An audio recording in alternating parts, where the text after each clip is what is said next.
Mga kaibigan, welcome to your YouTube channel, and for today's tutorial, ang aking pong i-discuss sa inyo ay kung paano tayo makakuha ng Certificate of No Income o non-filer sa BIR. But before I go on, para saan ba itong certification na ito from BIR? Okay, so itong certification na ito na yan nakikita nyo po sa ating screen, o ito yung tinatawag na Certificate of Non-Filer.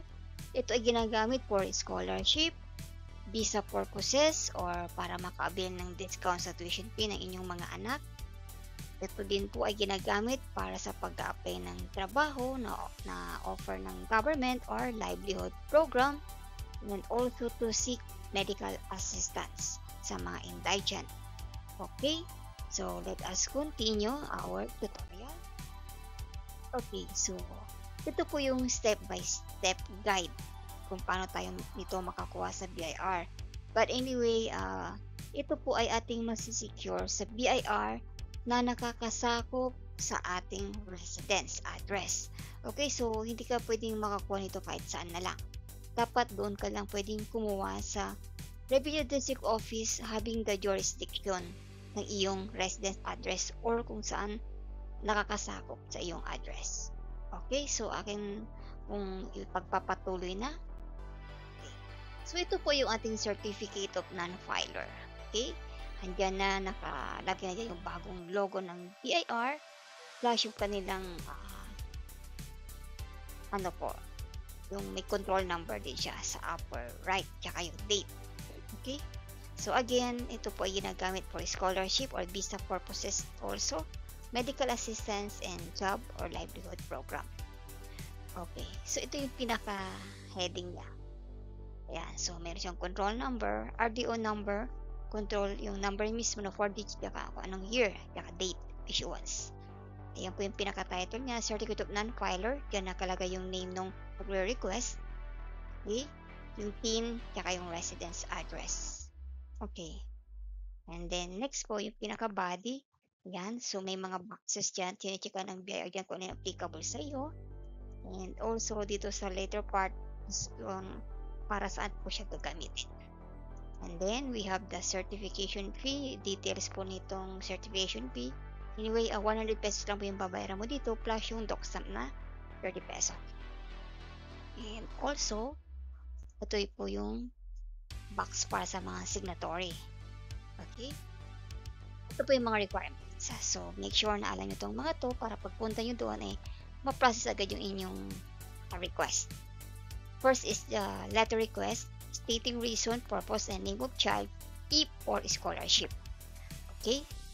Pwede naman ito handwritten or computerized. Second is yung certificate of indigency or certificate of no income or low income or no business from the local government unit.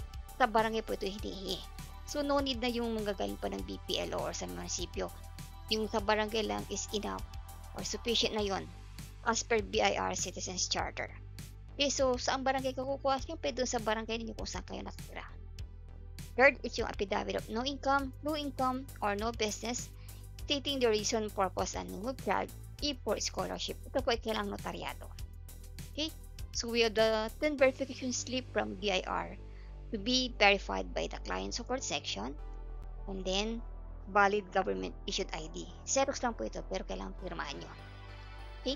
Ngayon kung ito ipapalakad nyo sa iba, anyway, meron po itong certification fee pala na 100 pesos per certificate and 1 piece na box.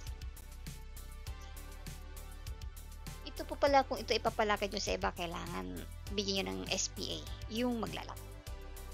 So, dito naman na tayo sa step procedure in securing your certificate of no income or non-filer at BIR. Okay, so yan po yung pinaka-summary. Then, let me discuss it one by one para mas maunawaan nyo.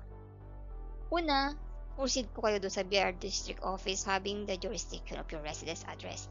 O halimbawa kung saan ka nakatira, kung saan BIR po nakakasakop doon ka po pumunta. Pangalawa, proceed ka sa client support section. Secure or fill out yung TIN verification slip and have it stamped by verified.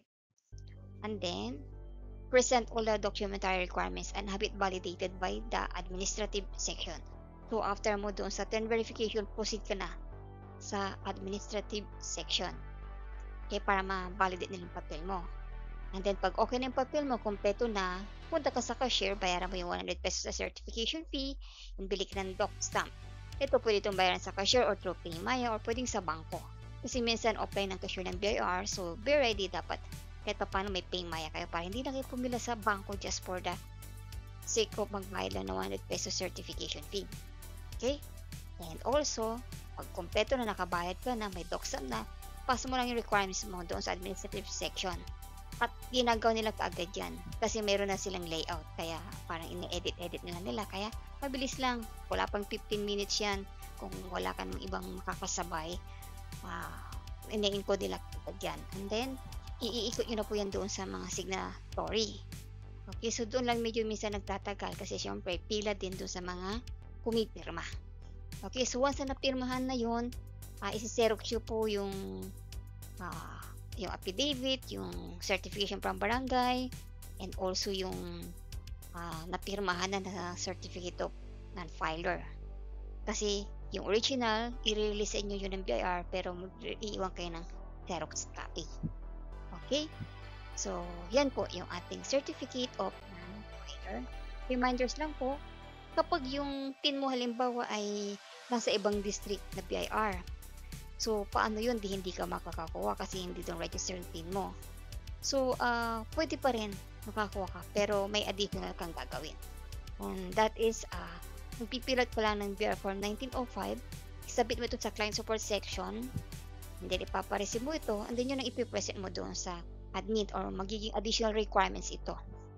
But still, kahit hindi pa na-transfer yung PIN mo, basta meron ka ng BIR Form 1905, is kailangan ka na nila issue or pwede ka na nilang issue ng certificate of non-filer. As long as hindi ka nakaregister as my business or as professional sa ibang district office. So, okay. So, ito yung mga requirements. Ito yung procedure. Make sure na kompleto yung mga requirements mo para pagdating mo sa BIR, ay hindi ka na babalik-balik pa just for the sake of isang requirements na nawawala. Okay. So, kung may mga tanong kayo, just comment down below. At kung may mga topic pa kayo na gustong itakla natin dito sa YouTube channel ko, feel free to comment. Okay, so this is all for now. Iwanan ko po kayo ng isang magandang verse dito sa Proverbs chapter 3 verse 1. My son, do not forget my teaching, but keep my commands in your heart. So until next vlog, thank you and God bless everyone.